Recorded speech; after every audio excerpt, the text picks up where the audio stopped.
The dust settled around Sarah's trembling form as her father's wagon disappeared into the horizon. Abandoned at the edge of Apache territory, her size-too-large dress clung to her heavy frame while tears cut tracks through the dust on her cheeks. Behind her stood Running Wolf, the imposing warrior her father owed more than he could ever repay. She expected cruelty from this man who now owned her, remembering stories whispered among settlers of Apache brutality. But when he finally spoke, his words weren't what she expected. "Your father believes he has paid his debt with something worthless. I see what he could not. What could an Apache warrior possibly want with an obese settler girl?" Before we jump back in, tell us where you're tuning in from, and if this story touches you, make sure you're subscribed because tomorrow I've saved something extra special for you. 2 years earlier, Sarah had watched her mother's coffin being lowered into the hard prairie soil. At 14, she had stood beside her father, his hand heavy on her shoulder, as the preacher spoke words that seemed to float away on the wind. That was the last time her father had touched her with anything resembling tenderness. "She was the only one who could stand the sight of you," he had whispered that night, the whiskey thick on his breath. "Lord knows I've tried."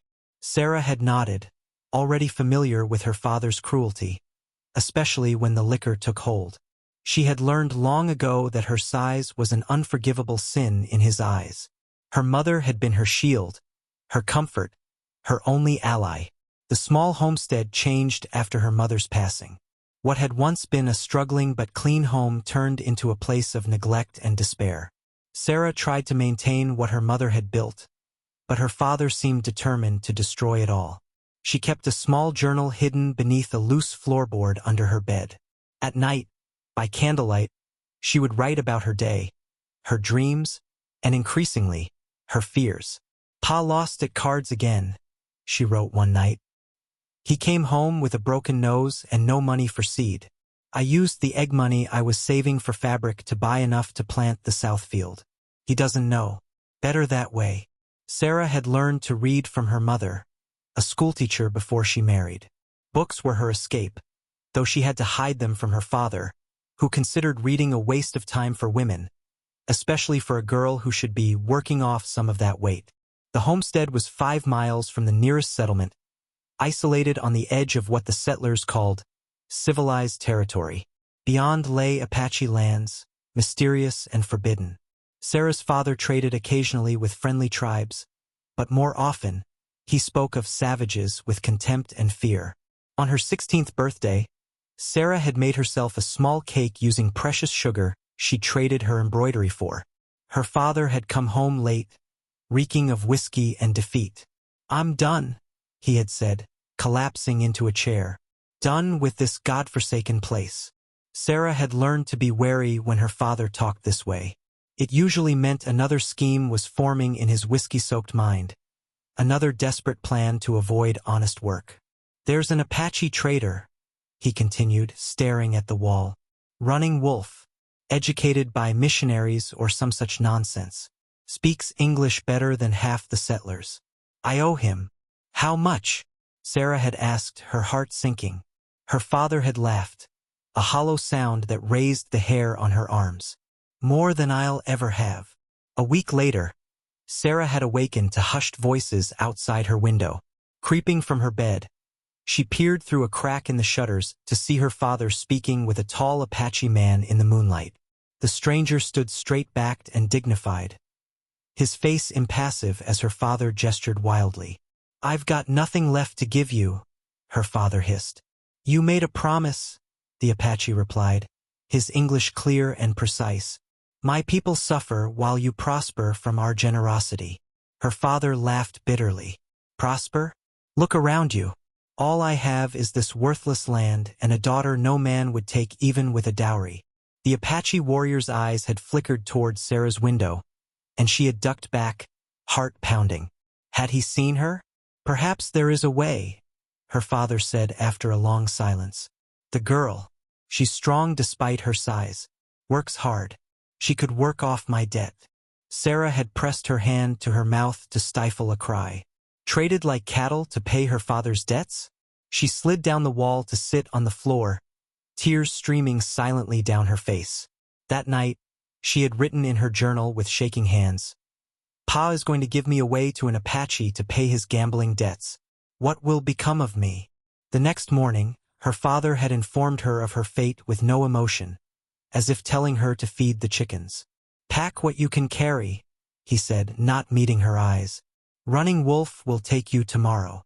Sarah had nodded numbly, already retreating deep inside herself where she had learned to hide from pain. She packed her meager belongings. 2 dresses, her mother's silver locket, a hairbrush, and secretly, her journal and a small book of poetry her mother had cherished. When dawn broke the next day, Sarah stood beside her father's wagon, her bundle at her feet. Her father didn't look at her as they traveled in silence toward the edge of Apache territory. The sun was high when they reached the meeting place, a lone cottonwood tree beside a dry creek bed. Running Wolf was not a man who had sought leadership. It had found him through necessity and vision. At 32 summers, he carried himself with the quiet authority of one who had seen too much death to glorify conflict. The decorated shield he carried bore symbols of his status: an eagle feather for courage, a lightning bolt for swift action, and the sacred spiral that represented his spiritual connection to the land. Among his people, Running Wolf was respected but not fully understood. His time with the missionary school had left him caught between worlds, fluent in the language of the white settlers but still deeply rooted in Apache traditions. This unique position had made him valuable as conflicts between his people and the encroaching settlers increased. The tribal elders had reluctantly recognized his gift for negotiation, even as some warriors questioned his methods. "You speak too often of peace," Black Horse, his childhood friend turned rival, had told him after a council meeting. "The white men understand only force." Running Wolf had gazed at the distant mountains before answering. "I have seen what their weapons can do. If we meet force with force alone, our children will inherit only graves." His first encounter with Sarah's father had been 3 summers ago. Peter Miller had come to trade poor-quality whiskey for furs, offering prices that insulted the hunter's skill. Running Wolf had intervened before tempers flared, negotiating a fair exchange. Miller had thanked him with false smiles, then returned months later, desperate and drunk. "I need supplies," Miller had begged. "My wife is sick. I can pay you back after harvest." Against his better judgment, Running Wolf had extended credit, food, medicine, even a skilled healer to attend to the sick woman. The debt had grown as Miller returned again and again with excuses and promises. The woman, Sarah's mother, had eventually died despite their efforts. Running Wolf had seen genuine grief in Miller then, the only honest emotion the man had ever displayed. After her death, Miller's promises became more elaborate while his character deteriorated further. Running Wolf had been patient, honoring the memory of the kind-eyed woman who had thanked him so sincerely for his help. But patience had its limits, especially when his own people began to question his judgment. "He makes you look weak," his sister, Morning Star, had told him plainly. "The council wonders why you allow this disrespect." Running Wolf could not explain the strange sense of responsibility he felt toward the Miller homestead, a feeling that had nothing to do with the pathetic man who owned it. It was as if something important waited there, something connected to the recurring dream that had visited him for months. In the dream, he stood on a ridge between 2 armies, Apaches on one side, soldiers and settlers on the other. Between them stretched a bridge made of light. Walking across the bridge was a figure he could never quite see clearly, but who carried healing in one hand and understanding in the other. When Miller had finally offered his daughter as payment, Running Wolf had been repulsed. Trading humans was not the Apache way. He had been ready to refuse when Miller mentioned the girl's name. Sarah, named after her mother's mother. Too soft-hearted for her own good. Reads too much when she should be working. But she's strong enough for your purposes. The name had echoed in Running Wolf's mind, connecting somehow to his vision. Against all reason, he had agreed to meet the girl, expecting nothing but perhaps an opportunity to help an innocent escape her father's cruelty. When he first saw Sarah standing beside her father's wagon that morning, something had resonated within him like a struck drum. Not because of her appearance, the settlers' cruel focus on body size was another of their strange obsessions, but because of what he sensed behind her eyes. Intelligence, resilience, and something more, a capacity for understanding that transcended the hatred between their peoples. His own mother, a respected medicine woman before her passing, had taught him to look beyond the visible. The Creator places power where others see weakness, she had told him. This is how balance is maintained. As Miller drove away without a backward glance, Running Wolf had studied the girl's face. Beneath the fear and shame, he had seen a spark, the same light from his vision. He knew then that accepting this payment had been the right decision, though not for any reason Miller could comprehend. Now, watching her tremble as the dust settled around them, Running Wolf chose his words carefully. What he said in this moment would set the course for everything that followed. The Apache camp appeared before them as they crested a small rise. Sarah stopped walking, her breath catching at the sight of conical dwellings arranged in a semicircle around a central clearing. Children played near a stream while women worked at various tasks. It looked nothing like the chaotic savage camp her father had described.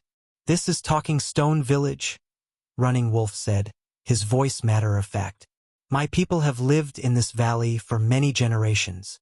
Sarah nodded mutely, clutching her small bundle of possessions. As they approached, heads turned and conversations halted. Children were called back to their mothers' sides. Sarah felt the weight of dozens of eyes assessing her, judging her foreign clothes, her light skin, her heavy body. "They're afraid of me," she whispered, surprised. Running Wolf glanced at her. "They are cautious. Your people have not been kind to mine." A thin, elderly man with deeply lined features approached them, leaning on a wooden staff. His eyes, sharp and dark, examined Sarah with open suspicion. "Grandfather."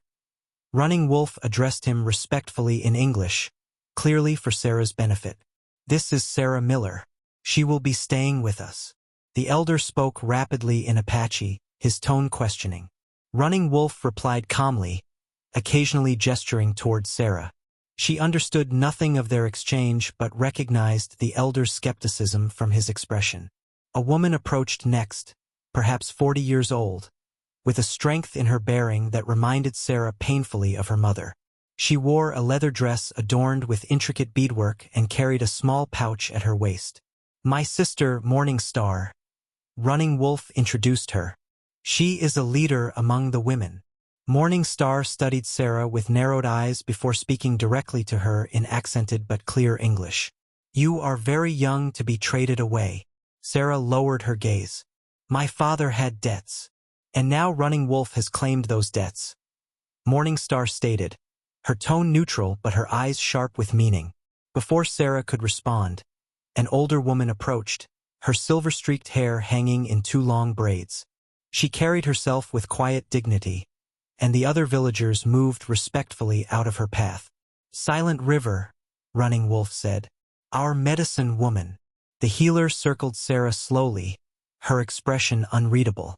Then, unexpectedly, she reached out and took Sarah's hand, turning it palm up. She traced the lines there with a weathered finger before nodding to herself and releasing her. She spoke to Running Wolf, who translated, "She says your hands know things your mind does not yet understand." Sarah withdrew her hand uncertainly, unsure how to respond to such a strange assessment. The medicine woman moved away, leaving Sarah feeling oddly exposed, as if the woman had seen something private within her. Running Wolf led her to a small dwelling at the edge of the camp. "This will be your home," he said, holding aside the hide covering that served as a door. Sarah hesitated before ducking inside. The interior was simple but clean, with a sleeping pallet, some folded blankets, and a small fire pit. It was more privacy than she had expected, more dignity than she had dared hope for. "I don't understand," she said, turning to face him. "Am I not your servant?" She couldn't bring herself to say slave. Running Wolf's expression remained impassive. "You are here to help my people, and perhaps to help yours. But you are not property, Sarah Miller. Among Apache, even enemies are treated with respect, if they are under our protection."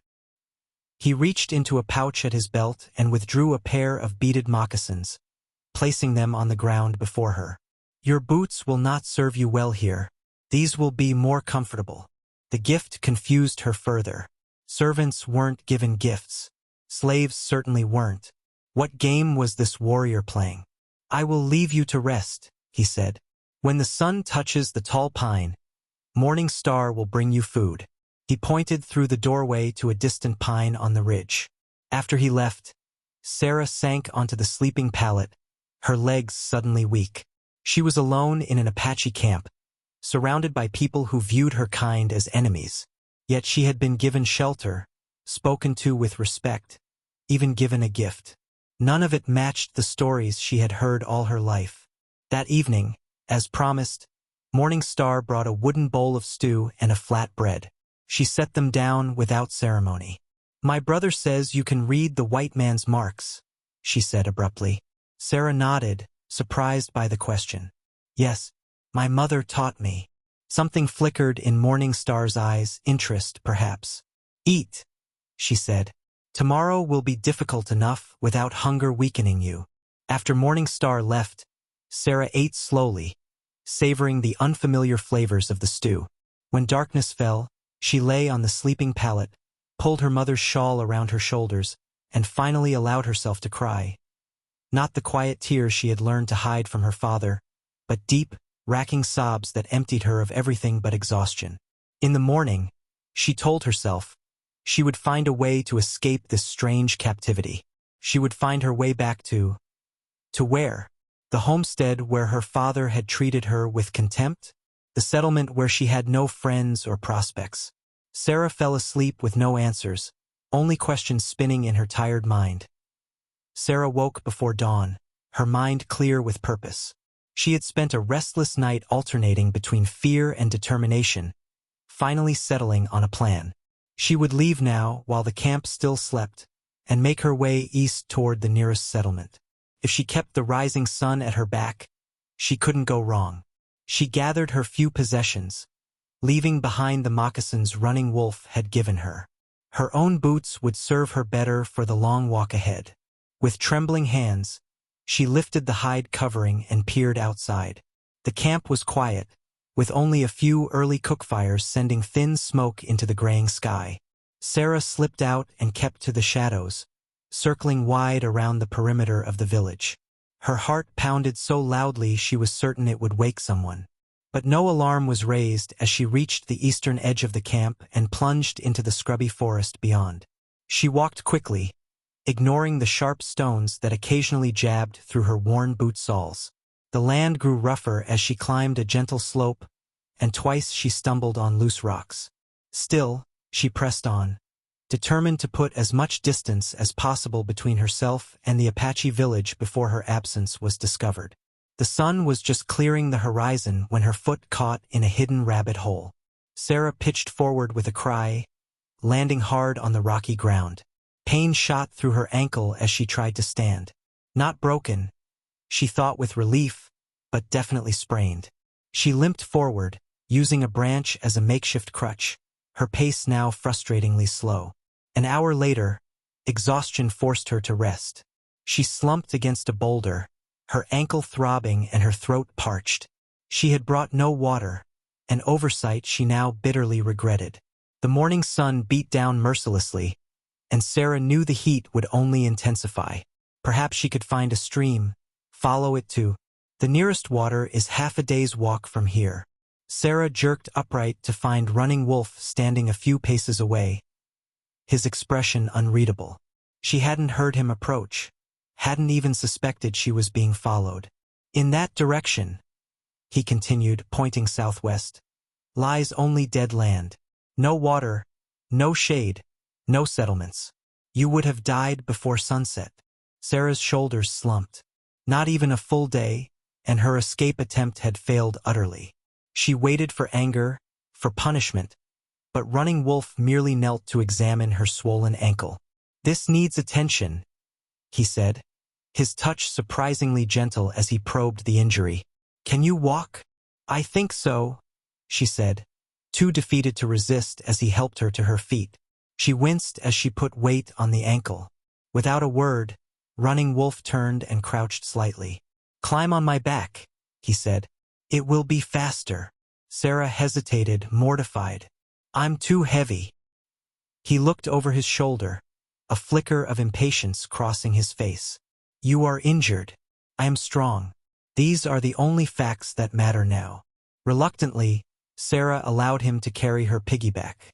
She was acutely conscious of her weight against him, but he showed no strain as he set off at a steady pace, retracing her steps toward the village. Are you going to punish me? She finally asked, breaking the silence. For what? Fearing captivity? Seeking freedom? He shook his head slightly. No. But I would ask you to listen before you try again. When they arrived back at the camp, Running Wolf took her directly to Silent River's dwelling. The medicine woman took one look at Sarah's ankle and gestured for her to sit.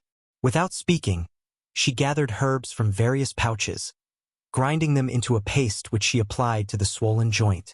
The mixture smelled of mint and something earthy, cooled the hot skin immediately. As Silent River worked, she spoke softly in Apache. Running Wolf translated. She says the plants know how to heal because they have faced the sun and survived. We can learn from them. Silent River bound the ankle with a soft hide strip, then handed Sarah a small pouch filled with dried leaves. For tea, Running Wolf explained. It will help with pain. Sarah accepted the medicine bundle with murmured thanks, bewildered by this care. In her experience, disobedience was met with harsh words at best, violence at worst. Her father would have called her escape attempt ungrateful and added it to his litany of her failings. Once they were outside, Running Wolf spoke quietly. The desert is not forgiving of mistakes, Sarah Miller. Next time you plan to run, bring water, know where you are going, and wait until your ankle is healed. A hint of a smile touched his lips. It would be a more interesting chase that way. Sarah stared at him, not comprehending his calm reaction. Why aren't you angry? Would my anger change what has happened? He shrugged. Besides, I did not expect you to stay willingly. Not yet. Not yet, Sarah repeated. What does that mean? Running Wolf looked at her steadily. It means I need your help, Sarah Miller. And I believe you might need mine. That evening, Running Wolf came to Sarah's dwelling carrying a rolled deerskin. Her ankle still throbbed despite Silent River's medicine, but the pain had dulled to a manageable ache. She had spent the afternoon pondering Running Wolf's words, curiosity gradually replacing her fear. If you feel strong enough to walk, I would show you something, he said. Sarah nodded and rose carefully, testing her weight on the injured ankle. It held, though she couldn't hide a slight limp as she followed Running Wolf to a flat area on the outskirts of the camp. A small fire burned there, casting long shadows across the ground. No one else was present. Running Wolf gestured for her to sit on a blanket near the fire. He remained standing, his expression solemn. What do you know of your father's debt to me? He asked. Sarah shook her head. Only that he owed you more than he could repay. Running Wolf unrolled the deerskin he carried, revealing an intricately drawn map. He weighted the corners with small stones and knelt beside it. Sarah leaned forward, recognizing the curving line of the river near her father's homestead and the irregular shapes that must represent the mountains to the west. 3 summers ago, your father came to me seeking medicine for your mother. Running Wolf began. We gave what we could, but her sickness was too advanced. This debt I considered forgiven. We do not charge for attempting to save a life. Sarah nodded, remembering her mother's long illness and the strange tea that had briefly eased her pain. The true debt began here, Running Wolf continued, pointing to a circular marking near the mountains. This is Talking Stone Mesa, a sacred place where our ancestors' spirits dwell, a place no outsider should know of. He traced a line from Sarah's father's homestead to the sacred site. Your father led a group of soldiers to this place, claiming he had discovered an Apache weapons cache. The soldiers found nothing of the sort, but their presence desecrated holy ground. Worse, they discovered 3 of our young men who were completing their vision quests. Running Wolf's voice remained steady, but Sarah saw the tension in his jaw. 2 were shot when they tried to run. The 3rd was taken for questioning. He paused.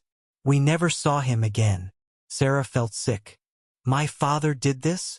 Running Wolf nodded grimly. For a reward of $50 and a promise of protection from Apache raids. He claimed later he did not know the significance of the place, but he had traded with us long enough to understand our sacred sites are forbidden to outsiders. He pointed to another marking on the map. The commander of that patrol established a new outpost here, blocking our access to traditional hunting grounds. Since then, hunger has visited our children. All from your father's betrayal. Sarah stared at the map, trying to process what she was hearing. Her father had always spoken of Indian troubles, as if they were unprovoked attacks. Now she understood his nervous glances toward Apache territory whenever soldiers visited. So the debt, she began, is not about money or goods, Running Wolf finished. It is about lives lost, sacred ground violated, children going hungry.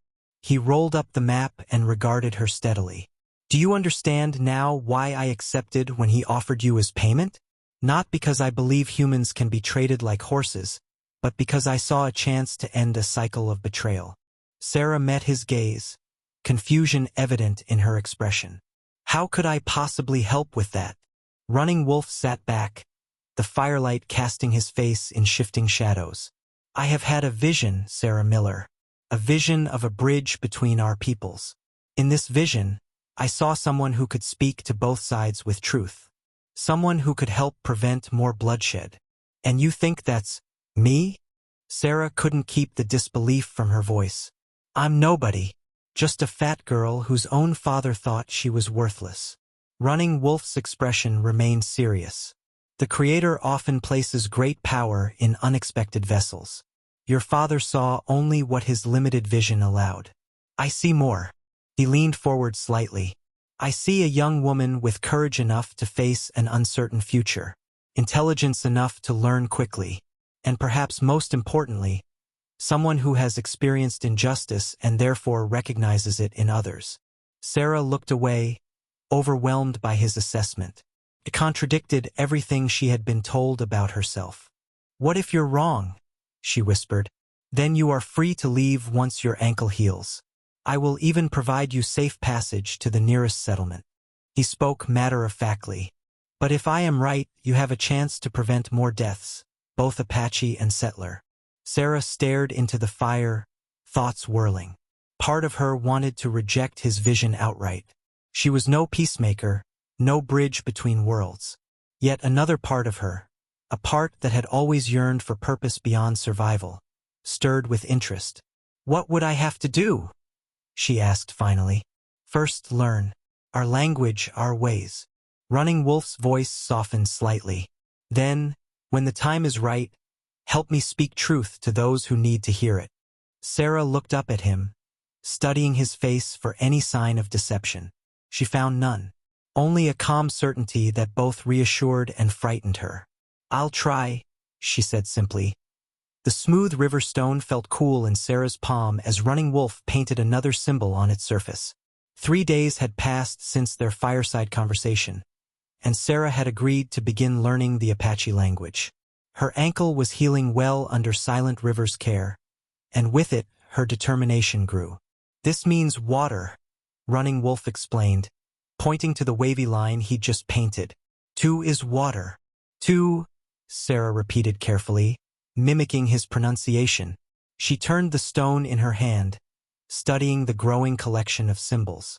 So far, she had learned words for sun, moon, earth, fire, and now water. The elements Running Wolf explained were central to Apache life. Good, he nodded. Your tongue learns quickly. Sarah couldn't help but smile at the rare praise. Her father had never acknowledged her abilities, only her failings. This simple recognition of her effort felt strangely powerful. Their lessons took place each morning in a small clearing just outside the village. Sarah had noticed the careful distance Running Wolf maintained, never touching her unnecessarily, always ensuring others could see them together. He was protecting her reputation, she realized, and his own. Now, he said, setting aside the paint. Tell me the words we learned yesterday. Sarah concentrated, recalling the animal names he'd taught her. Biso, horse. Days elk. Waluchi ant. She stumbled over the last one, and Running Wolf corrected her pronunciation gently. The small things are often hardest to name correctly, he observed. Yet they carry the greatest lessons. Sarah had noticed this about Running Wolf. He frequently turned simple observations into philosophical points. At first, she had found it strange, but she was beginning to appreciate the thoughtful way he approached the world. In the afternoons, Morning Star had reluctantly taken over Sarah's education in practical matters. The warrior's sister remained cool and distant, but she was a thorough teacher, showing Sarah how to grind corn, prepare hides, and identify edible plants. Your hands are soft, Morning Star had commented on the first day, watching Sarah struggle with a scraping tool. They will harden with time. The physical labor was challenging for Sarah. Her body, though strong in its way, was unused to the constant movement and specific techniques required. By evening, her muscles ached, and blisters formed on her palms. Yet she persisted, determined to prove herself useful. The children of the tribe remained wary of her, hiding behind their mothers when she passed. But one small boy, perhaps 5 years old, had begun to follow her at a distance, watching her with solemn curiosity. Sarah had smiled at him once, and though he had run away, he returned the next day, venturing a little closer. Now, as she practiced her new vocabulary with Running Wolf, Sarah noticed the boy hovering at the edge of the clearing. Running Wolf followed her gaze and nodded slightly. "Little Hawk," he said. His father was one of the men lost at Talking Stone Mesa. Sarah's heart sank. No wonder the child watched her with such intensity. She represented the people who had taken his father. She lowered the language stone, suddenly heavy in her hand. "Perhaps I should not be here," she said quietly. Running Wolf considered her words before responding. "The boy is curious, not vengeful. Children see with clearer eyes than adults. If he approaches you, it means the healing has begun." Sarah wasn't convinced, but she returned to her lessons, aware of the child's continued presence. When they finished for the day, she impulsively held out the painted stone toward Little Hawk. The boy hesitated, then darted forward to take it before retreating to a safe distance. "Two," Sarah said, making the sign for water that Running Wolf had taught her. The boy's solemn face broke into a brief smile before he ran off, clutching the stone. Running Wolf watched him go. "You have made a friend," he observed. "An important step." That evening, as Sarah sat outside her dwelling watching the sunset, Running Wolf approached with a rolled piece of paper and a charcoal stick. "You can read and write the white man's words," he said. It wasn't a question. Sarah nodded. "My mother taught me. Then perhaps you can teach me to write them better. I speak English well enough, but the writing—" He shrugged slightly. "The missionaries were more concerned with our souls than our letters." Sarah accepted the paper, surprised by his request. "You want me to teach you?" "Knowledge flows both ways," he said simply. "You learn our words, I learn yours. This is how bridges are built." For the first time since arriving at the camp, Sarah felt a glimmer of genuine purpose. She was not merely a debt to be paid or a vision to be fulfilled. She had something valuable to offer. "We'll start tomorrow," she said, a new confidence in her voice. Sarah knelt beside Silent River at the edge of a small stream, watching as the older woman's weathered hands sorted through plants growing along the bank. 2 weeks had passed since her arrival at the Apache camp, and Sarah's days had fallen into a pattern: mornings with Running Wolf learning language, afternoons with Morning Star learning practical skills, and now, at Silent River's unexpected invitation, early evenings learning about healing plants. "This one," Silent River said in halting English, holding up a plant with tiny white flowers, "stops bleeding." She placed it in the basket Sarah held. Sarah nodded, memorizing the plant's appearance. Silent River spoke little English, but she was determined to communicate. Using gestures, simple words, and occasional translation help from Running Wolf. Sarah, in turn, was practicing her growing Apache vocabulary, creating a bridge of understanding between them. The medicine woman paused her gathering to watch Sarah closely, then took her hand and turned it palm up, just as she had done on Sarah's first day in camp. She traced the lines again, nodding to herself. "Healing hands," she said in English, one of the phrases she had made a point of learning. Sarah ducked her head, uncertain how to respond to this continued assertion about her hands. She had never thought of herself as a healer. Her mother had taught her basic care for cuts and fevers, but nothing special. Silent River seemed to sense her doubt. She picked up another plant, this one with jagged leaves, and crushed it between her fingers. A sharp, minty scent filled the air. She pointed to Sarah's basket, then to her own head, mimicking pain. "For headache," Sarah guessed. Silent River nodded, pleased. She added the plant to Sarah's growing collection, then rose with surprising agility for her age, gesturing for Sarah to follow her back to the village. In Silent River's dwelling, Sarah watched carefully as the medicine woman demonstrated how to prepare the plants they had gathered. Some were hung to dry from ceiling poles, others crushed immediately for poultices or teas. Silent River had Sarah repeat each process, correcting her gently when needed. As they worked, a young woman rushed into the dwelling without ceremony, cradling a small boy of perhaps 3 years. The child's face was flushed with fever, his breathing rapid. The mother spoke urgently to Silent River, who immediately set aside her work to examine the boy. Sarah moved to leave, sensing this was not a time for lessons, but Silent River caught her arm, pulling her back. She pointed to the fevered child, then to Sarah's hands, her meaning clear. "Help." Hesitantly, Sarah knelt beside the sick boy. His skin burned beneath her touch, and his eyes were glazed with fever. She recalled her mother treating similar fevers, cooling the body, ensuring fluids, certain herbs to break the fever. Sarah looked to Silent River, who was already gathering supplies. The medicine woman handed her a clay bowl of water and several leaves of a plant Sarah recognized from their gathering fever bark. Silent River pantomimed crushing the leaves and adding them to the water. With trembling hands, Sarah prepared the mixture as directed. Silent River watched without intervening, even when Sarah hesitated between steps. When the medicine was ready, Sarah helped the boy drink small sips while his mother looked on anxiously. Silent River then handed Sarah a cloth and pointed to a bowl of cool water.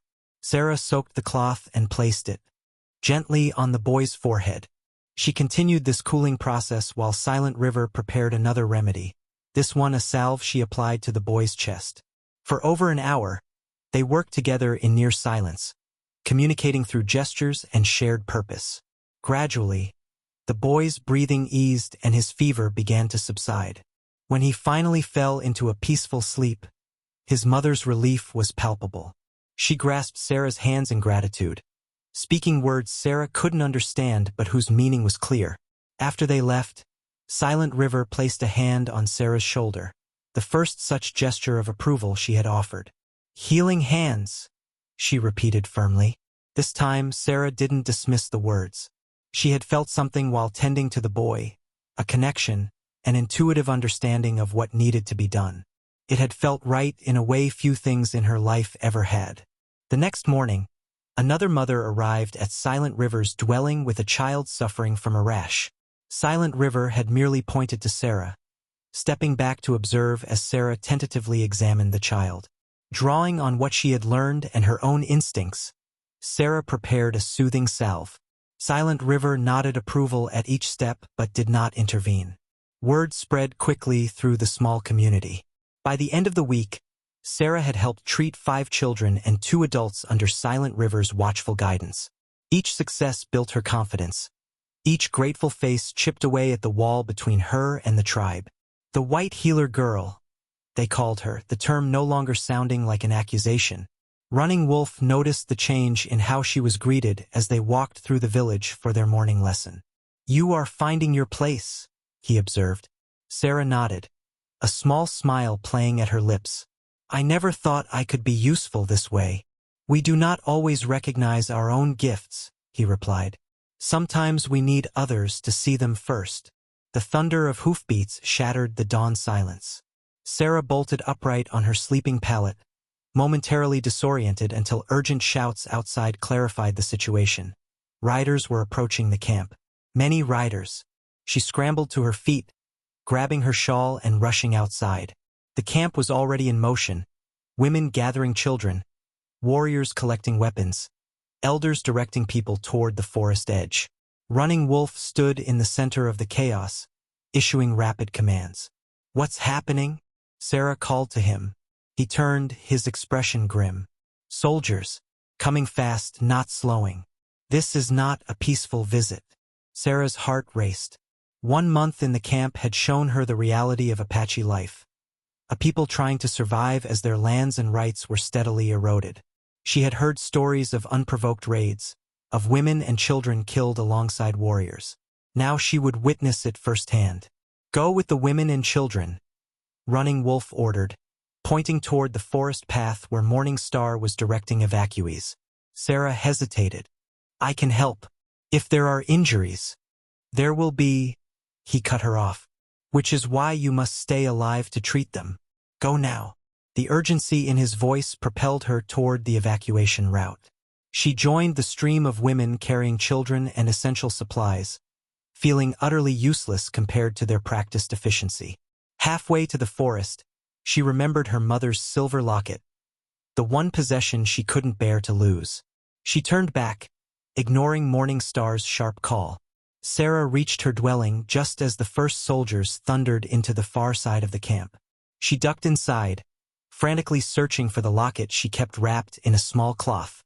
Finding it, she slipped it around her neck and turned to leave, but froze at the sound of boots just outside. "Check every one of these huts," a voice commanded. "Captain wants any weapons or stolen goods documented." Sarah pressed herself against the back wall as the hide covering was yanked aside. A young soldier, barely older than herself, stared at her in shock. "Sir, there's a white girl in here," he called over his shoulder. An older soldier appeared beside him, narrowing his eyes at Sarah. "What's your name, girl?" Sarah's mind raced. If she identified herself, they might take her back to the settlement and use any information she provided against the tribe that had shown her more kindness than her own people. "I asked your name," the officer repeated, his hand moving to his sidearm. "She can't understand you," the younger soldier suggested. "Maybe she was captured as a child." "No." The officer studied her. "Look at her clothes, mix of Apache and settler. She hasn't been here long." He stepped into the dwelling. "Are you being held against your will? Blink twice if you are." Sarah stood straighter, making her decision. "I am here by choice," she said clearly.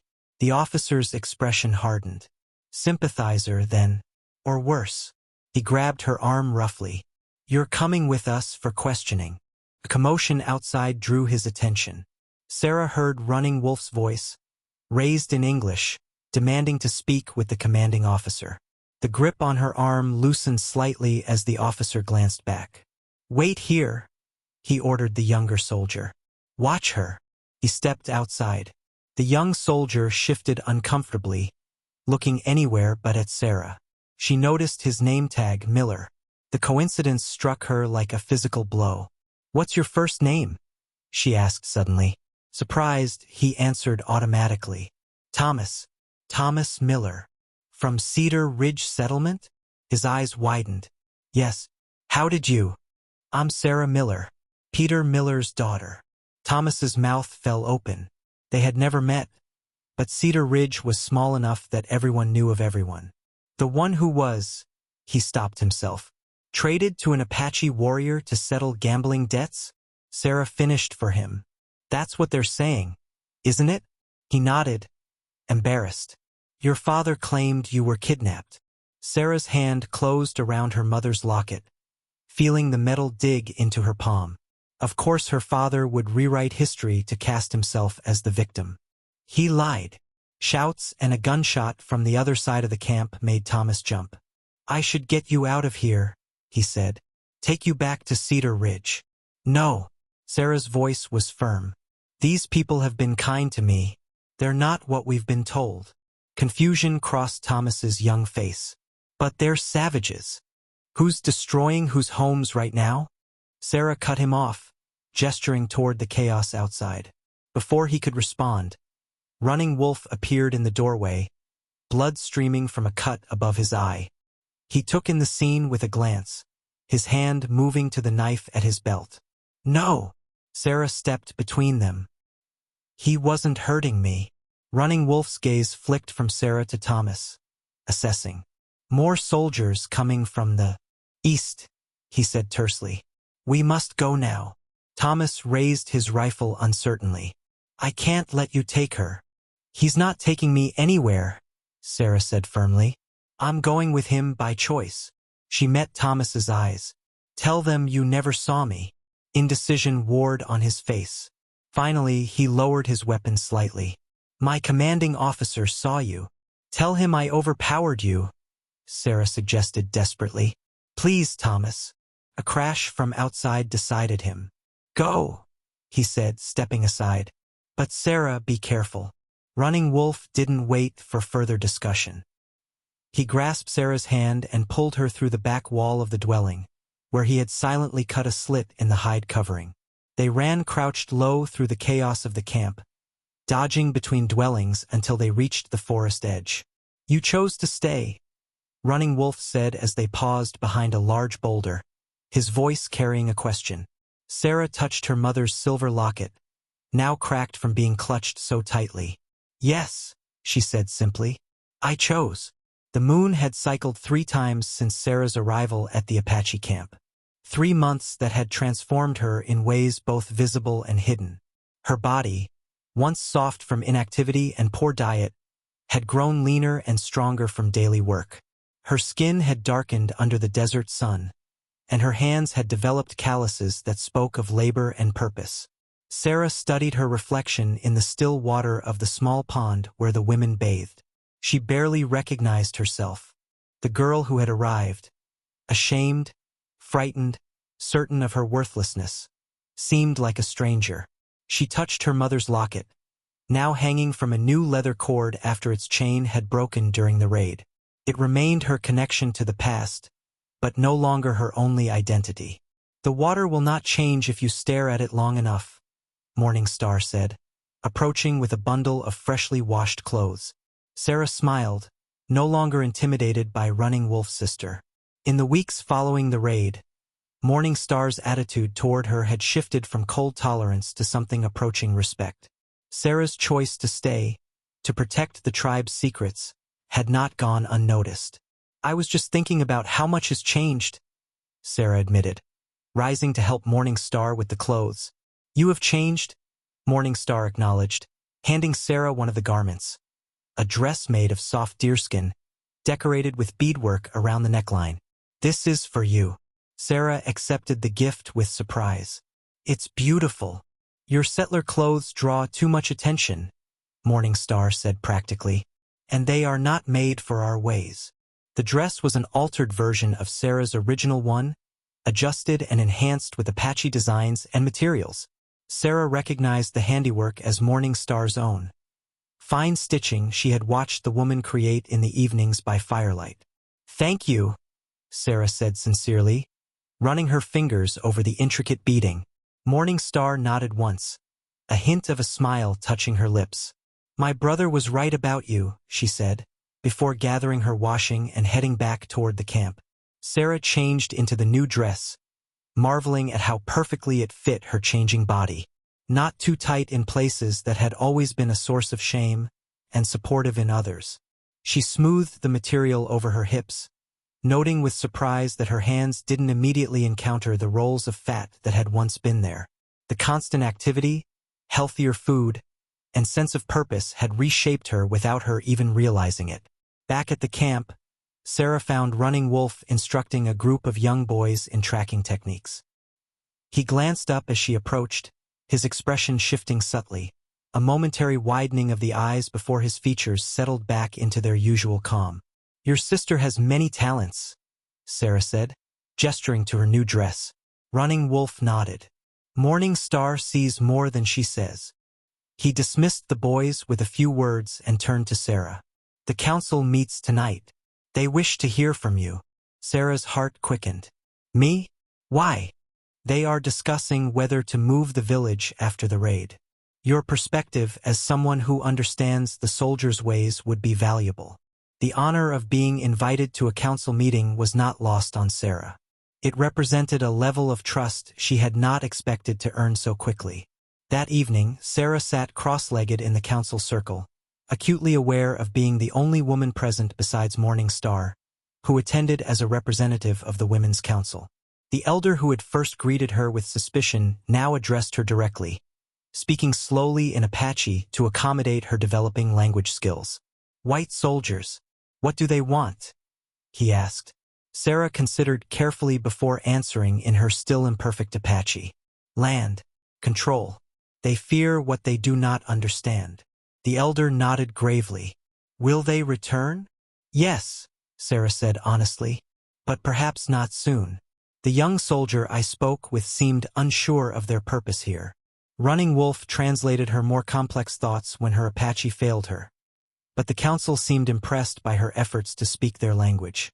The discussion continued for hours, with Sarah offering insights about military patterns and settler concerns. When the council finally decided to remain but strengthen their defenses, Sarah felt she had contributed meaningfully to the decision. As they walked back to their dwellings after the meeting, Running Wolf spoke quietly. "You spoke well tonight." "I was terrified," Sarah admitted. "Fear and courage often walk together," he replied. "The important thing is which one you allow to lead." They paused outside her dwelling. In the moonlight, Sarah could see the healing scar above his eye from the raid. Without thinking, she reached up to touch it lightly. "It's healing well," she said, her voice suddenly hushed. Running Wolf remained perfectly still under her touch, his dark eyes holding hers. For a moment, something unspoken passed between them, a current of awareness that made Sarah's heart beat faster. Then he stepped back slightly, breaking the moment. "Rest well, Sarah Miller. You have earned your place in the council's eyes tonight." As he walked away, Sarah pressed a hand to her chest, feeling the unfamiliar flutter there. The sensation was new and somewhat frightening, not because it was unwelcome, but because it represented yet another transformation, another step away from the girl she had been and toward the woman she was becoming.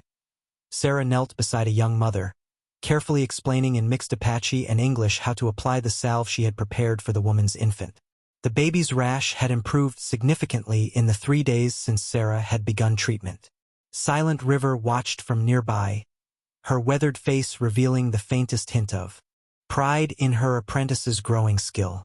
"Apply morning and night," Sarah instructed, demonstrating the gentle circular motion. 2 more days." The young mother nodded gratefully, cradling her now peaceful baby. As she left Silent River's dwelling, a commotion at the edge of the camp drew Sarah's attention. She stepped outside, shading her eyes against the afternoon sun. A lone rider approached on a haggard-looking horse.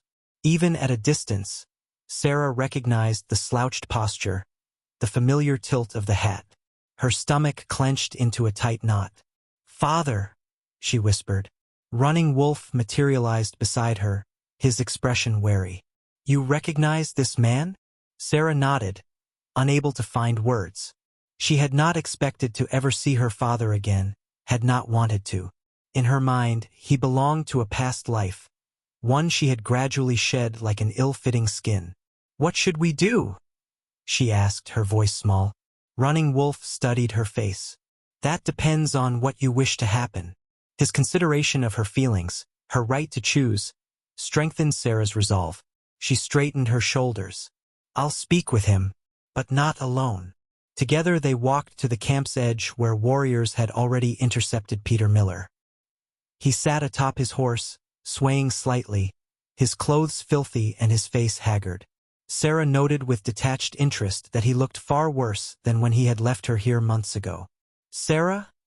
he called, squinting as if unsure of his own vision. "That you, girl?" She stopped several paces away, conscious of the curious eyes of the tribe upon them. "Yes, father." He stared at her, his bloodshot eyes widening. "Christ Almighty, you've changed." His gaze traveled over her transformed body, her Apache dress, her sun-darkened skin. "Almost didn't recognize my own daughter." "What do you want?" Sarah asked directly, feeling Running Wolf's steadying presence beside her. Peter Miller glanced nervously at the Apache warriors surrounding him. Can't a father visit his own flesh and blood? I've been worried sick about you, girl. The blatant lie might have once made Sarah duck her head in shame or confusion. Now she simply regarded him steadily. You traded me to settle a debt. You didn't look back. That was temporary, he protested, his voice taking on a wheedling tone she knew well. I always meant to come back for you once I got on my feet. Things been hard, Sarah. The homestead without you has no one to clean it or cook your meals, she finished for him. No one to bear your cruelty without complaint. Her father's face darkened. You watch your mouth, girl. I'm still your father. Yes, Sarah agreed. But you have no authority here. Running Wolf stepped forward, addressing Peter in deliberate English. State your business, Miller. Why have you come? Peter's gaze shifted between them, calculation replacing indignation. I see how it is, he said, a sly smile forming. The savage has taken a liking to my girl. That why you kept her? As your woman? Sarah felt heat rise to her face. Not from shame but from anger. He has treated me with more respect than you ever did. Respect? Peter snorted. That what they call it now? Didn't think you had it in you, girl. Though I see you've lost some weight. Still not enough, mind you. But, enough? Running Wolf's voice cut like a blade, though he hadn't raised it. Your words dishonor your daughter and yourself. Peter shifted on his horse, suddenly dropping the facade of fatherly concern. Look, I need her back. There's a situation in town. The army's planning a clean sweep of Apache lands next month. Every camp from here to the mountains. Sarah's blood ran cold. What? Captain Reynolds remembers seeing you here during the raid. Got folks all riled up about a white girl held captive. I played along. Told him how my poor daughter was stolen away. He gave Sarah a meaningful look. You come back with me now, play the part of the rescued girl. Maybe I can steer them away from this particular camp. Blackmail, Running Wolf said flatly. Peter shrugged. Business, like our previous arrangement. Sarah stepped closer to her father's horse, close enough to smell the whiskey on his breath. You're lying. Using me again. Am I? Peter reached into his saddlebag and pulled out a whiskey bottle, taking a long swig before continuing. Ask your Apache friend here what happened to Gray Mountain Camp last month. Army's in a cleaning mood. Running Wolf's expression confirmed the truth of this part, at least. Sarah felt sick. Come home, Sarah, her father pressed. Help your old man out. I got debts again. Bad ones. But the army's offering rewards for information on Apache camps. His eyes slid to Running Wolf. Or for the capture of certain troublesome warriors. The full scope of her father's depravity hit Sarah like a physical blow. He wasn't just trying to reclaim her as his unpaid servant. He was planning to use her as bait, to betray the people who had shown her nothing but kindness. My home is here now, Sarah said firmly, stepping back to stand beside Running Wolf. Leave, father. Don't come back. Peter Miller's face contorted with rage. Ungrateful, worthless. He cut himself off, his expression shifting to cold calculation. You made your choice. Don't come crying when soldiers burn this place to the ground. He wheeled his horse around, but not before fixing Running Wolf with a malevolent stare. She ain't worth the trouble, Indian. Never was. As her father rode away, Sarah felt a strange sense of finality. The last threads connecting her to her old life had been severed, not by distance or time, but by her own clear-eyed choice. An empty whiskey bottle lay in the dust where her father had dropped it. Sarah stared at it, the perfect symbol of all he had been to her. Empty promises, fleeting comfort, lasting pain. Sarah sat alone by the small stream that ran near the camp, turning a smooth stone over and over in her hands. 2 days had passed since her father's visit, and his warnings about an impending military action had cast a shadow over the community. The tribal council had met late into the night, debating whether to relocate or stand their ground. Running Wolf found her there as twilight descended, settling beside her without speaking. They had developed a comfortable silence over the months, a way of being together that required no words. Finally, Sarah voiced the question that had been haunting her. Was my father telling the truth? About the army's plans? Running Wolf nodded gravely. We have heard similar reports from other sources. The soldiers grow impatient with what they call the Apache problem. Sarah closed her eyes briefly, the weight of responsibility settling on her shoulders. This is partly my fault. The soldier who saw me during the raid. No, Running Wolf interrupted firmly. These plans were in motion before that day. Your presence may have added urgency, but the intention was always there. He took the stone from her hands, examining it before returning it to her. Your father was right about one thing, though. You stand between two worlds now. I don't feel caught between them, Sarah said. I've made my choice, and I honor that choice, Running Wolf replied. But perhaps the Creator placed you here for exactly this moment. Not to choose one world over the other, but to help them see each other clearly. Sarah considered his words. In the 4 months since her arrival, she had indeed become a bridge of sorts, treating both Apache and occasionally, in secret, settlers from outlying farms who had heard of the white healer woman living with the tribe. She had learned that suffering and hope looked the same in any language. The council is divided, Running Wolf continued. Some wish to fight, others to flee deeper into the mountains. All paths seem to lead to more suffering. He looked at her directly. They have asked for your thoughts. Sarah was startled. My thoughts? I'm still an outsider in many ways. You are the only one who truly knows both sides, he pointed out. And you have earned their respect. The responsibility was enormous, yet Sarah felt oddly prepared for it. She had been studying both worlds, their strengths, their fears, their misconceptions of each other. There must be a way to prevent bloodshed, she said slowly. If only we could make them see what I've seen, that there's room enough for all if greed doesn't blind us. Running Wolf's hand found hers in the gathering darkness, his touch sending warmth up her arm. Then perhaps that is what we must do. Help them see. Sarah's heart quickened at the contact, at the word we, that bound them together in common purpose.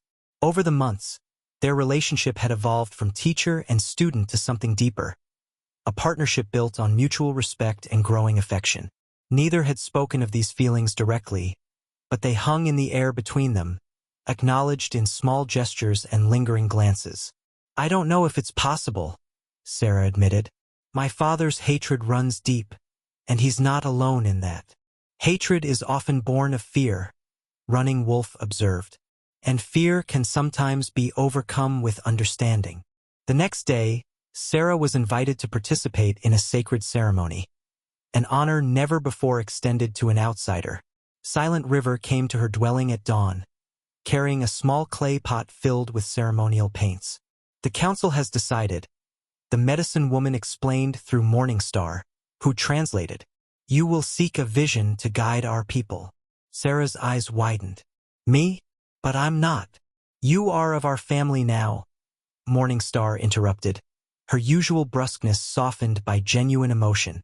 Silent River has seen something in you from the beginning. The council agrees it is time to acknowledge your place among us.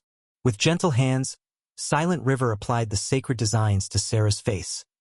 Intricate patterns of white, red, and black that told the story of a seeker standing between worlds. The old woman's fingers moved with practiced precision, each line and dot carrying meaning Sarah was only beginning to understand. When she was finished, Silent River held up a polished stone for Sarah to see her reflection. The face that looked back was transformed, not just by the ceremonial paints, but by the months of living among the Apache. Gone was the insecure girl who had arrived in shame. In her place was a young woman with clear eyes and purpose. The ceremony itself took place at dusk in a sacred clearing. The entire tribe gathered as the elder led Sarah to the center of the circle. Running Wolf stood with the other warriors, but his eyes never left her face, his presence giving her courage. Seek truth, the elder instructed her in Apache, his voice carrying to all present. Listen to what the spirits tell you about the path forward. Sarah closed her eyes as the drumming began, letting the rhythm wash over her. She had been instructed not to fight the visions that might come, but to welcome them as guidance. Time seemed to stretch and bend around her. Images flowed through her mind. Two rivers joining, a bridge spanning a great divide, an eagle and a dove flying together. But the clearest vision was of herself standing between two advancing forces, holding up her hands to halt them both. When she opened her eyes, the tribe was waiting in expectant silence. With Running Wolf translating, Sarah described what she had seen. As she spoke of the bridge and the joined rivers, murmurs of approval spread through the gathering. Her vision echoed Running Wolf's from months before, confirmation of the path they were meant to take. "The spirits have spoken," the elder announced. "We have our direction." The bundle of settler's clothes felt strange in Sarah's hands. A cotton dress, clean and proper, nothing like the comfortable deerskin garments she had grown accustomed to wearing. Morning Star had obtained them through trading with a distant settlement, preparing for this day without Sarah's knowledge. "You cannot go among them looking like one of us," Morning Star explained, helping Sarah dress in the unfamiliar garments. "They must see you as their own." It had been 5 days since Sarah's vision ceremony. 5 days of intense preparation for what the council had decided was their best hope. Sending Sarah back to Cedar Ridge Settlement as their eyes and ears, to learn the soldiers' true plans and find potential allies among the settlers. The risk was enormous. If discovered as a spy, Sarah would face punishment, possibly death. Yet no one had suggested an alternative once she had volunteered. Her unique position as someone who belonged to both worlds made her the only possible messenger. "Too tight," Sarah complained as Morning Star fastened the bodice of the dress. After months in the looser Apache clothing, the restrictive garment felt like a cage around her ribs. "Good," Morning Star replied with unexpected humor. "It will remind you not to grow too comfortable among them." Sarah smiled despite her nerves. Morning Star's acceptance had been hard-won, making her wry affection all the more precious. They had become sisters of a sort, bound by shared purpose rather than blood. Outside, the tribe had gathered to witness her departure. Many brought small gifts, a pouch of healing herbs from Silent River, a protective amulet from the elder, a tiny carved wooden horse from Little Hawk, who no longer hid from her but followed her everywhere with solemn devotion. Running Wolf waited with 2 horses, his expression carefully neutral. Only Sarah could read the concern in the slight tension around his eyes. They had argued the previous night, the first real disagreement between them. He had not opposed the mission itself but had wanted to accompany her to the outskirts of the settlement. "If we are seen to, together, my cover is blown before I begin," Sarah had pointed out reasonably. "If you are in danger, I will be too far away to help," he had countered, his frustration evident in the rare display of emotion. In the end, logic had prevailed. Sarah would travel alone, with a carefully crafted story explaining her return. Running Wolf would maintain contact through a series of signals they had developed. Marks left on certain trees, colored stones placed at crossing points along the stream. Now, as she approached him, Sarah felt a flutter of apprehension. Not about the mission, but about leaving him. In the months since her arrival, he had become her anchor, her teacher, her closest friend, and something more, something neither had fully acknowledged. "You remember the signals?" he asked, helping her mount the gentler of the 2 horses. "Yes," she assured him, "and the safe locations for messages." Running Wolf handed her a small leather pouch. "Dried meat, corn cakes, enough for 2 days." Sarah tucked it into her saddlebag alongside a canteen of water and the small knife he had given her for protection. She wouldn't be able to bring these items into the settlement, but would cache them in the hollow oak they had designated as their first meeting point. "The council has decided, if you have not sent word within 7 days, we will assume you have been compromised and relocate the camp," Running Wolf said, his voice low so only she could hear. Sarah nodded, understanding the precaution even as it underscored the danger of her mission. "I will not fail. I know." He stepped back, raising his voice to address the gathered tribe. "Sarah goes to be our eyes among the settlers. Her courage honors us all. A murmur of agreement rippled through the crowd. Sarah was struck by how far she had come, from an unwanted, traded daughter to a valued member of this community, trusted with their very survival. As she prepared to ride away, Running Wolf moved closer one last time, speaking softly in Apache. "Return to us safely." He hesitated, then added, "Return to me." The simple phrase carried weight far beyond its literal meaning. Sarah met his eyes, seeing in them all the things neither had yet spoken aloud. "I will," she promised. The journey to Cedar Ridge took most of the day. Sarah traveled cautiously, alert for patrols or hunters who might question a lone woman. As the familiar outlines of the settlement appeared in the distance, she paused to prepare herself mentally. She had rehearsed her story with the council. She would claim she had escaped from the Apache camp during the confusion of a natural disaster. Her changed appearance would support the tale of hardship, while explaining why she had not returned sooner. She would seek out Thomas Miller, the young soldier who had let her go during the raid, hoping his sympathetic nature might make him an ally. Before approaching the settlement, Sarah changed her appearance slightly, musing her hair, tearing the hem of her dress, adding smudges of dirt to her face and hands. The settler's clothes already felt like a costume. Now she was truly playing a part. She took a deep breath, centering herself in the way Silent River had taught her. Then she urged her horse forward, leaving behind the woman she had become and stepping back into the role of Sarah Miller, settler's daughter. The sentry at the edge of town spotted her immediately. "Halt! Who goes there? Help me?" Sarah called weakly, slumping in her saddle. "Please, I've escaped the Apache camp." The sentry's eyes widened as he rushed forward to help her dismount. Miss, are you Sarah Miller?" She allowed herself to collapse against him, feigning greater weakness than she felt. "Yes. How did you?" "Your father told everyone you'd been taken," the man explained, supporting her weight easily. "The whole settlement's been on alert. Let me get you to the doctor's house." As the sentry led her toward the cluster of buildings, Sarah caught sight of a military encampment on the settlement's eastern edge. Far more soldiers than Cedar Ridge had ever hosted before. Her father's warning about a major operation had not been a lie. Sarah let her head loll against the sentry's shoulder, using the posture to hide her expression. She had obtained her first piece of valuable intelligence within moments of arriving. Now she just had to survive long enough to get it back to Running Wolf. Word of Sarah's miraculous escape spread through Cedar Ridge like wildfire. By nightfall, she had been examined by the town doctor, given a room at the boarding house, and visited by a stream of curious settlers, each hoping for gruesome tales of Apache captivity. Sarah stuck to her rehearsed story, embellishing with just enough detail to seem authentic while painting a picture far different from her actual experience.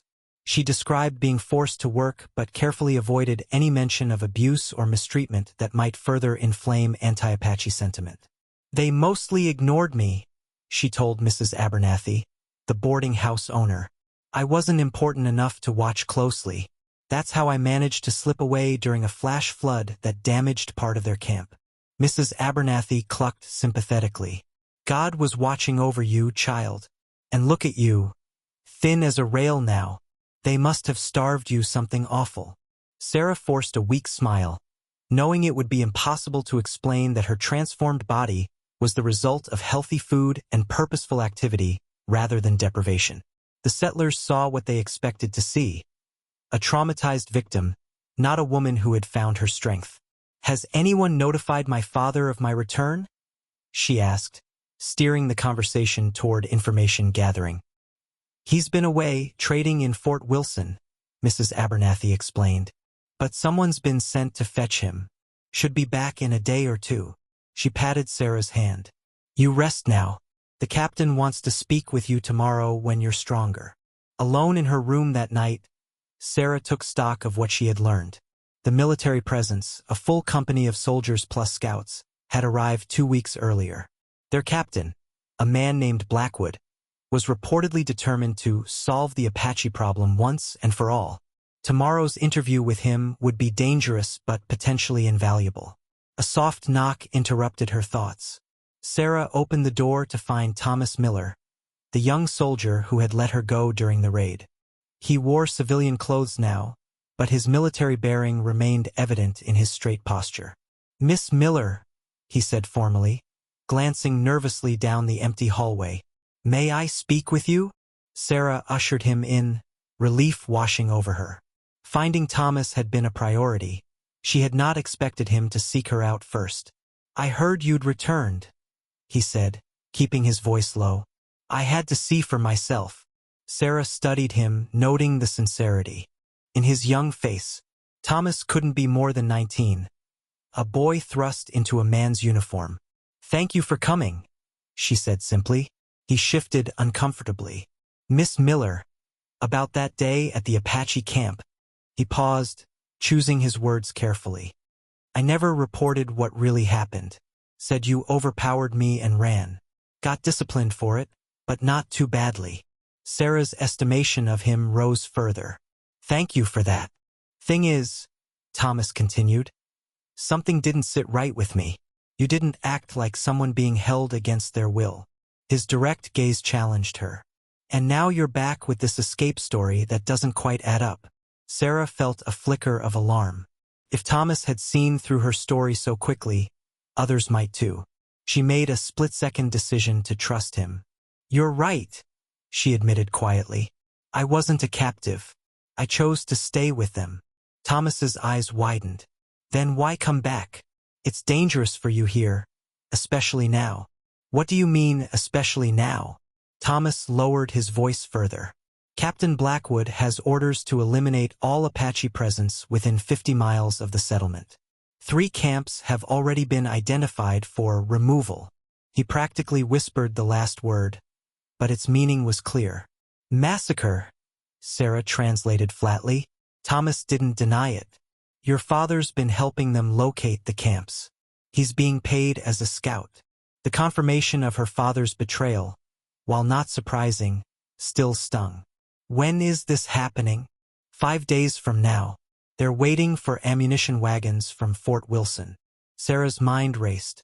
She needed to get this information back to Running Wolf immediately, but leaving too abruptly would raise suspicions. "Thomas, why are you telling me this?" He looked down at his hands. "Because what I saw that day in the Apache camp wasn't what I was told savages would be like. They could have killed me. They didn't." He met her eyes again. "And because my conscience can't bear the thought of women and children being slaughtered." A potential ally just as she had hoped. "I need your help," Sarah said urgently. "I came back to gather information, to warn them." Rather than looking shocked, Thomas seemed relieved by her confession. "I figured it might be something like that.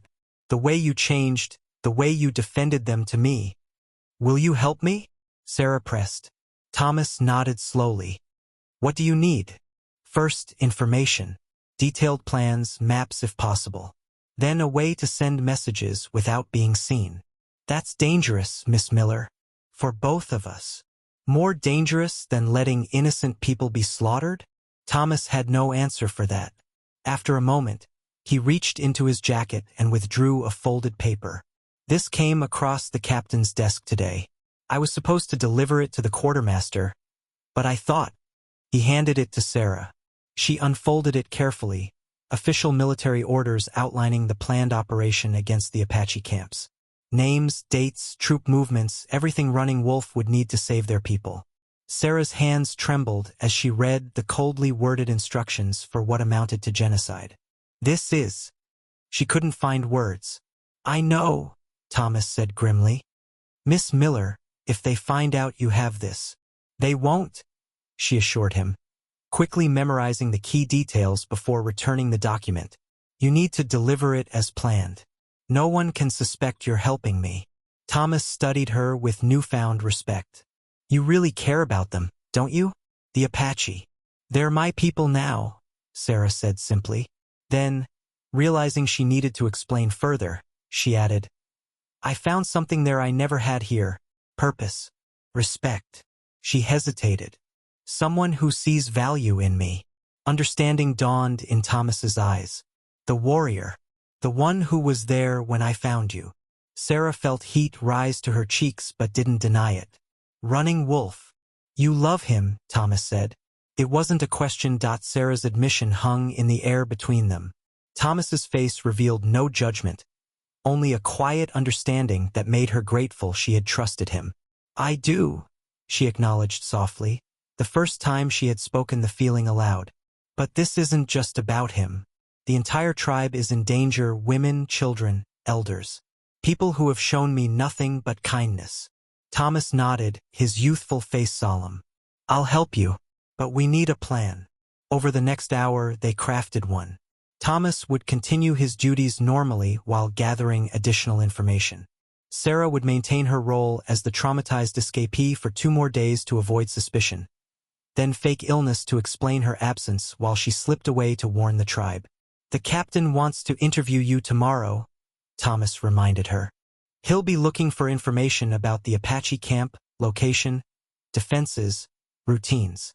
I'll give him just enough truth to be convincing, Sarah promised, mixed with misdirection. After Thomas left, Sarah lay awake planning her responses for the captain's interview. She would need to be careful, reveal enough to maintain her cover but nothing that would endanger the tribe. She had never considered herself clever or strategic before coming to the Apache camp, but months of learning to navigate between worlds had sharpened these skills. The next morning, Captain Blackwood arrived at the boarding house, accompanied by a lieutenant and a clerk to record Sarah's statement. The captain was older than Sarah had expected, perhaps 50, with a weathered face and cold, assessing eyes. Miss Miller, he began without preamble once they were seated in the boarding house parlor. Your ordeal must have been terrible. I commend your courage in escaping and making your way back to civilization. Thank you, Captain, Sarah replied, keeping her eyes appropriately downcast, playing the role of the traumatized victim. I need to ask you some questions about the Apache camp. Any information you can provide will help us protect other innocent settlers from suffering your fate. For the next hour, Sarah walked a dangerous line, describing the camp's general layout truthfully but placing it in a location miles from its actual position. She spoke of routines and defenses that were plausible but misleading. Throughout, she was careful to present the Apache as stern captors rather than the bloodthirsty savages the captain clearly wanted to hear about. And the warrior who took you from your father, the captain pressed. Running Wolf. What can you tell me about him specifically? Sarah's heart raced at hearing Running Wolf's name from the captain's lips. He was rarely in camp, she lied smoothly. Some kind of scout or messenger, I gathered. I saw him perhaps 3 times during my captivity. The captain leaned forward slightly. Did you ever overhear discussions of attacks on settlements? Supply routes? Military patrols? No, sir, Sarah said, allowing a believable tremor in her voice. I was kept away from their councils, made to work, cooking, cleaning, tending to children. By the end of the interview, Sarah felt drained from the constant vigilance required to tell convincing half-truths. The captain seemed satisfied, though not entirely pleased with the limited tactical information she had provided. You've been very helpful, Miss Miller, he said as he rose to leave. I may have additional questions as our operation proceeds. Please remain available. Operation, sir? Sarah asked innocently. The captain's expression remained neutral. Nothing for you to concern yourself with. Rest and recover from your ordeal. After he left, Sarah sat motionless, her mind working furiously. The captain had revealed nothing specific, but his manner had confirmed the urgency of her mission. She needed to warn Running Wolf and the tribe immediately, not wait 2 days as planned. Thomas returned that evening with a small bundle. Medicine, he explained for the benefit of Mrs. Abernathy, who hovered nearby. Doctor sent it for Miss Miller's nerves. Once they were alone, he revealed the bundle's true contents. A hand-drawn map showing the planned routes of the 3 military detachments, each targeting a different Apache camp. They're sending scouts out tomorrow, Thomas whispered. Advance parties the day after. The main force moves in 3 days. I need to leave tonight, Sarah said firmly. Thomas looked alarmed. Too risky. The night patrol circles the settlement every hour. Wait until tomorrow when I'm on duty. I can create a distraction. Sarah shook her head. Tomorrow may be too late. The first thing the scouts will do is block the usual paths between settlements and camps. Then at least take this, Thomas said, pulling a small silver compass from his pocket. It was my father's. It will help you find your way in the dark. Sarah accepted the gift with genuine gratitude. Why are you helping me, Thomas? You're risking everything. He looked down at his hands. My mother was half Cherokee. She hid it her whole life, married my father to escape prejudice. Told me never to speak of it. He met Sarah's eyes. I've been living a lie too. Maybe helping you is my way of honoring the part of me I've been taught to deny. This revelation transformed their alliance into something deeper, a shared understanding of existing between worlds. Be careful after I'm gone, Sarah warned. They'll suspect someone helped me. I can take care of myself, Thomas assured her. Now, here's how we'll get you out. That night, as the settlement slept, Sarah slipped from the boarding house dressed in the clothes Morningstar had made for her, which she had kept hidden in her saddlebag. Thomas had created a false trail suggesting she had fled eastward, toward Fort Wilson, while securing a horse for her at the western edge of town. Godspeed, he whispered as she mounted. And Sarah, he hesitated. I hope you find happiness with your warrior. Some of us never get that chance. Sarah squeezed his hand.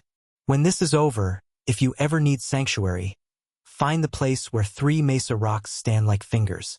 Ask for Morningstar. Tell her I sent you.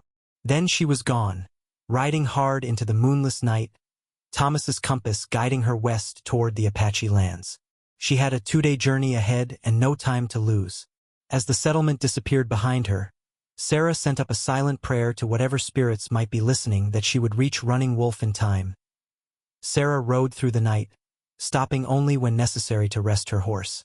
The moonless sky made navigation treacherous, forcing her to rely on Thomas's compass and her hard-earned knowledge of the land.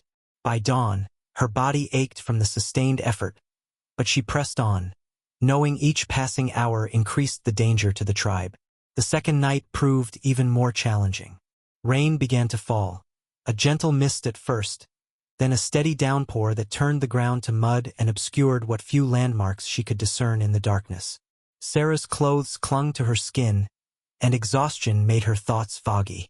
Twice she nearly dozed off in the saddle, jerking awake just before falling. Stay awake, she commanded herself, slapping her own face. They're counting on you. Dawn of the second day broke with Sarah still miles from the Apache camp. Her horse, pushed beyond reasonable limits, began to stumble on the rocky terrain. With reluctance, she dismounted to lead the animal on foot, her own legs nearly buckling with fatigue. By midday, Sarah recognized a distinctive rock formation that meant she was approaching Apache territory. New energy surged through her as she calculated she was less than 2 hours from the camp. But her relief was short-lived. In the distance, she spotted dust clouds that could only mean many riders, moving fast. No, she whispered. Not already. Abandoning the main trail, Sarah led her exhausted horse into a ravine, where she secured the animal and gathered dry brush. With trembling hands, she built a small fire, then added green leaves to create smoke. It was a dangerous move. The smoke could attract unwanted attention, but it was the only way to send a warning ahead. She built 3 signal fires in rapid succession, spaced according to the Apache warning protocol Running Wolf had taught her. The smoke rose in thick columns against the clear blue sky, unmistakable to anyone watching from the direction of the camp. After ensuring the fires were burning strongly, Sarah remounted her horse, urging the tired animal forward with gentle encouragement. Just a little farther, she promised. Then rest.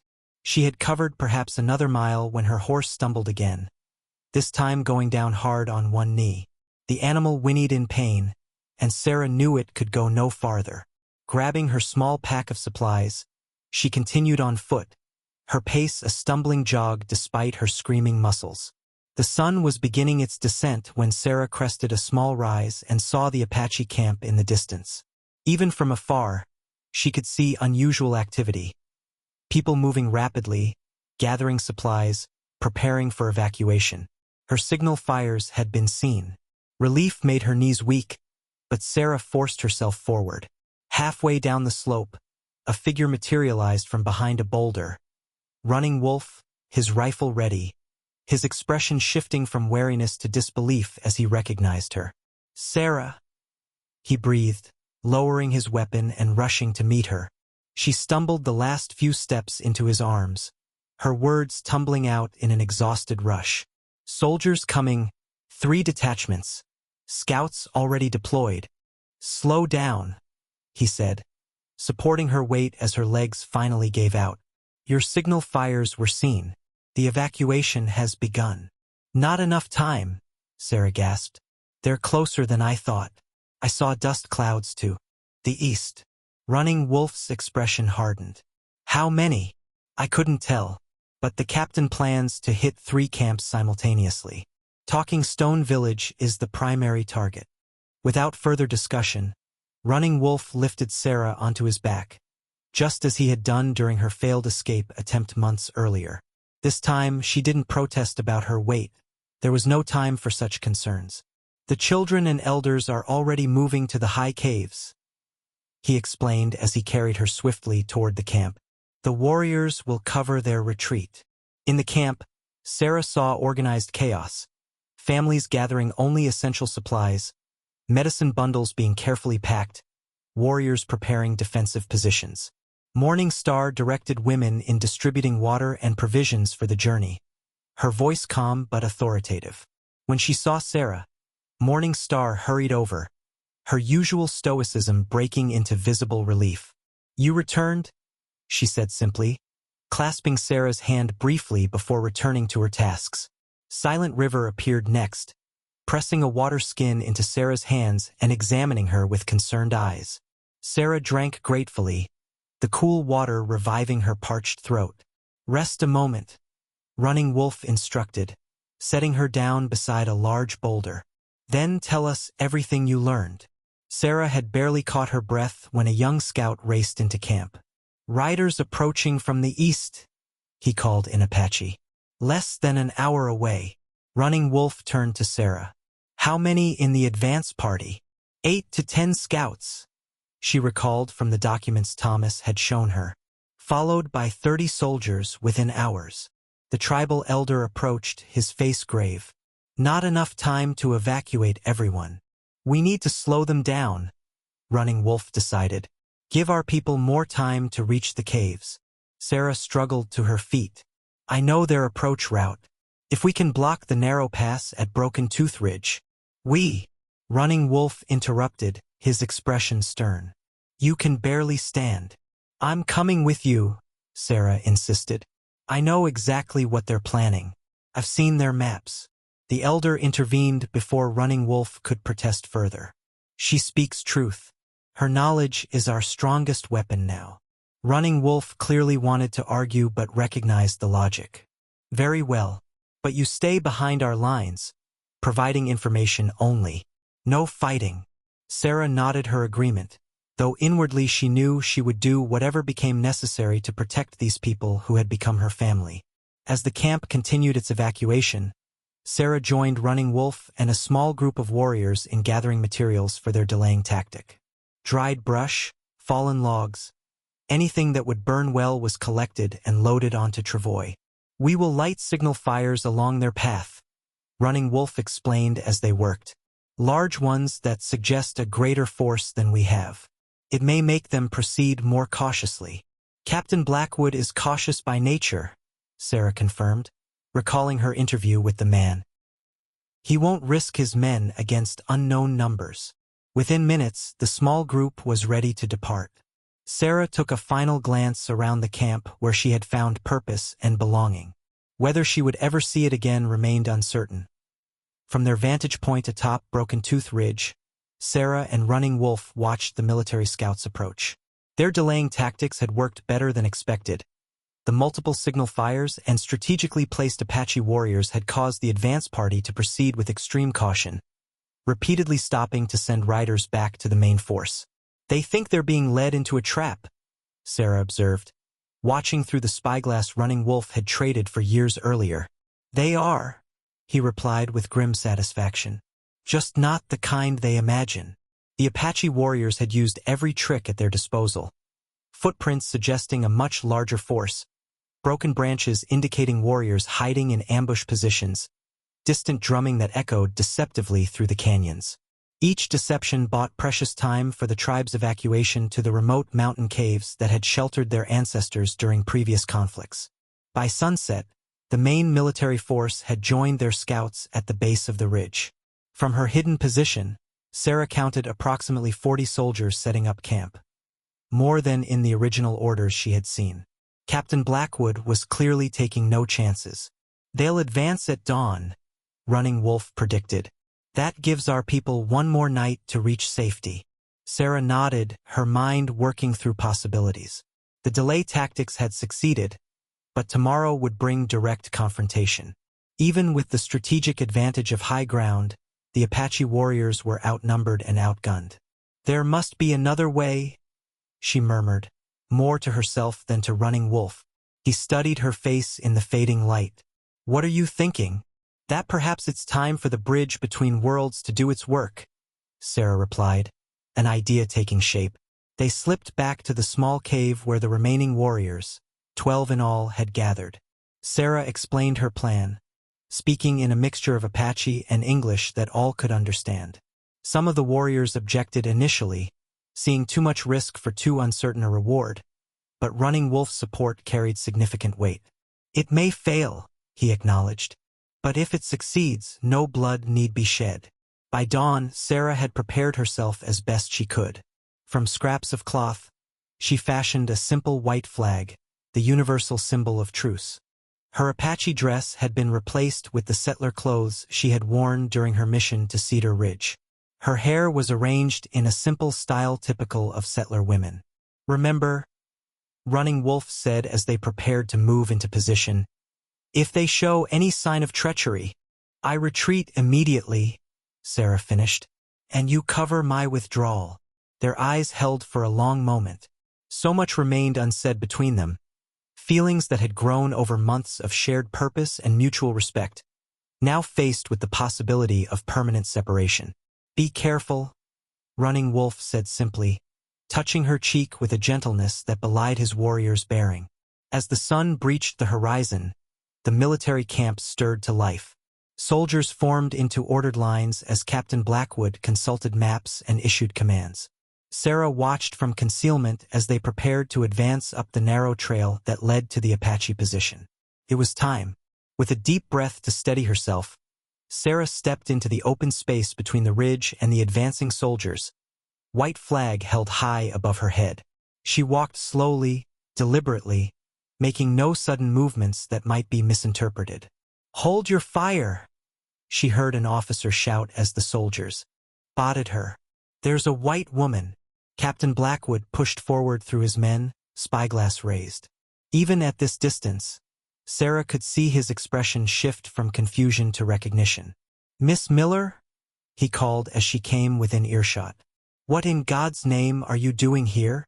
"Preventing a massacre, Captain," she replied clearly, continuing her measured approach until she stood halfway between the military force and the ridge where the Apache warriors waited. "We thought you'd been recaptured," Blackwood said, his voice tinged with suspicion. "Or worse." "I was never a captive, Captain," Sarah stated firmly. "Not in the way you believe." The captain's expression hardened. "Step aside, Miss Miller. You're interfering with a military operation." "An operation based on lies," Sarah countered. "I know the truth, Captain. I've seen the documents, the real orders. This isn't about protecting settlers. It's about clearing land for the railroad that's planned to come through next year." Blackwood's face betrayed nothing, but his silence confirmed her accusation. Sarah pressed her advantage. "Before you continue this mission, there are facts you should know. Facts about who has really been stirring up trouble between settlers and Apache." A commotion from the military lines interrupted her. Sarah watched as a rider pushed through the assembled soldiers, her father, his face contorted with rage. "Don't listen to her," Peter Miller shouted. "The savages have turned her mind." She's not right in the head. The only one who's not right is you, father, Sarah replied steadily. Tell them about the sacred sites you led them to for money. Tell them about the lies you've spread to keep the conflicts going while you profit from both sides. Shut your mouth, girl. Peter Miller's hand moved to the pistol at his belt. Captain Blackwood raised a hand. Stand down, Miller. Miss Miller, continue. Before Sarah could speak again, a shout came from behind her. She turned to see Thomas riding hard toward them from the direction of Cedar Ridge, papers clutched in his hand. Captain Blackwood, he called, reining in his horse. Sir, I have evidence you need to see. Private Miller? The captain's confusion deepened. What evidence? Thomas dismounted, approaching with the documents. Financial records, sir, proving that certain individuals have been deliberately misleading military intelligence about Apache activities. He shot a pointed look at Peter Miller. For personal gain. As Thomas handed over the papers, Peter Miller's control snapped. With a roar of rage, he drew his pistol and lunged toward Sarah. You ungrateful whore! Everything happened at once. Soldiers shouted warnings. Thomas moved to intercept, and from the ridge, Running Wolf appeared as if from nowhere, placing himself between Sarah and the threat. The gunshot cracked across the morning stillness. Sarah screamed, certain Running Wolf had been hit. But it was her father who staggered, his shot having gone wild as Thomas tackled him to the ground. Running Wolf stood unharmed, knife drawn but not advancing. His eyes met Captain Blackwood's over the chaos between them. This is your chance, Captain, Sarah said urgently, stepping forward again. To end this cycle of violence. To be remembered for wisdom rather than bloodshed. For a long, tense moment, the outcome hung in the balance. Then Blackwood slowly lowered his weapon. Secure Miller, he ordered his men. And stand down. I want to see these documents. 6 months later, Sarah stood at the edge of what many now called Peace Valley, watching children from both the settlement and the Apache tribe play together in the meadow below. The late autumn sun cast long shadows across land that had nearly become a battlefield. Instead, it had become something unprecedented. A shared territory where Apache families and settler families were cautiously learning to coexist. The transformation hadn't been immediate or easy. After that tense standoff on Broken Tooth Ridge, weeks of careful negotiation had followed. Captain Blackwood, faced with evidence of corruption and manipulated intelligence, had made the career-risking decision to revise his report to his superiors. Sarah's father had been taken into military custody, later sentenced to prison for fraud against the U.S. government, a charge that carried more weight than his crimes against the Apache ever would have. Thomas had returned to Cedar Ridge with newfound purpose, eventually leaving the military to work as a liaison between the settlement and the tribe. His partial Cherokee heritage, once hidden in shame, became a point of pride as he helped others navigate the complexities of cross-cultural understanding. Sarah's role had evolved as well. What began as emergency translation during peace talks had developed into an official position as interpreter and mediator. 3 days each week, she traveled between the Apache camp and Cedar Ridge, carrying messages, resolving misunderstandings, and slowly building trust between peoples who had viewed each other as enemies for generations. Deep thoughts, Running Wolf asked, approaching from behind to stand beside her. Sarah smiled, leaning slightly against his shoulder, just appreciating how much has changed. Together they watched as little Hawk, now 6 years old, showed a settler boy how to track a rabbit through tall grass. The children had no trouble communicating despite their different languages. Play transcended such barriers with ease. The children adapt quickest, Running Wolf observed. They have not learned to hate yet. Sarah nodded, thinking of her own transformation. Sometimes I can hardly remember the girl who arrived here that first day. So afraid, so certain of her worthlessness. Running Wolf turned to face her, his expression serious. I remember her. She was already stronger than she knew. He took her hands in his. But I prefer the woman she has become. Their relationship had deepened gradually over the months of shared purpose and danger. What began as teacher and student had evolved into partners, then friends, and finally something much more profound. The tribe had accepted their growing closeness with minimal surprise. Many had seen it coming long before Sarah and Running Wolf themselves had acknowledged it. "The elder wishes to speak with us tonight," Running Wolf said, changing the subject. "About the marriage ceremony." Sarah felt a flutter of nervous excitement.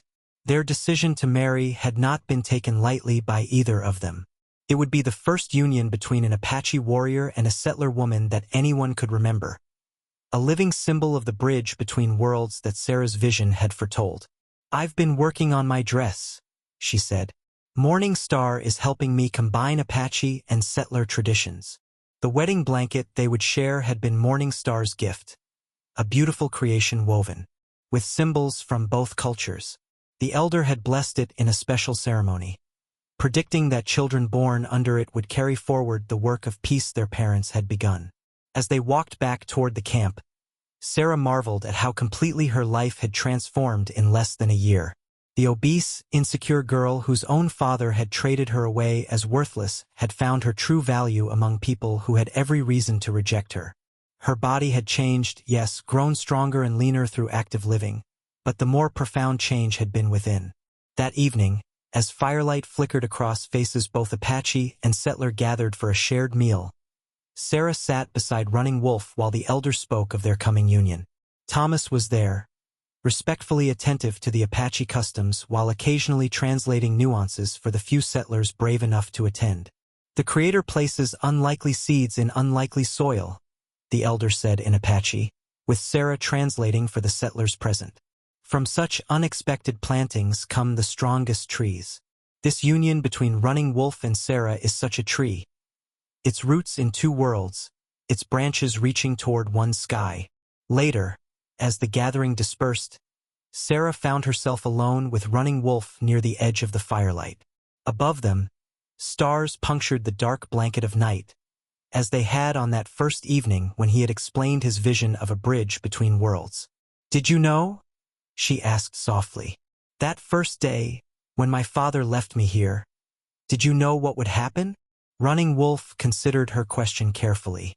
"I knew you were important," he said finally. "I saw potential where others saw only problems. But this—" he gestured toward the peaceful camp where Apache and settlers had broken bread together. "This exceeded even my vision." Sarah smiled, leaning her head against his shoulder. "Mine too." In the distance, children's laughter drifted on the night breeze, Apache and settler voices blending in the universal language of joy. It was this sound, more than any treaty or agreement, that gave Sarah hope for the future they were building together. "A good sound," Running Wolf murmured, as if reading her thoughts. "Yes," Sarah agreed. "The sound of a new world."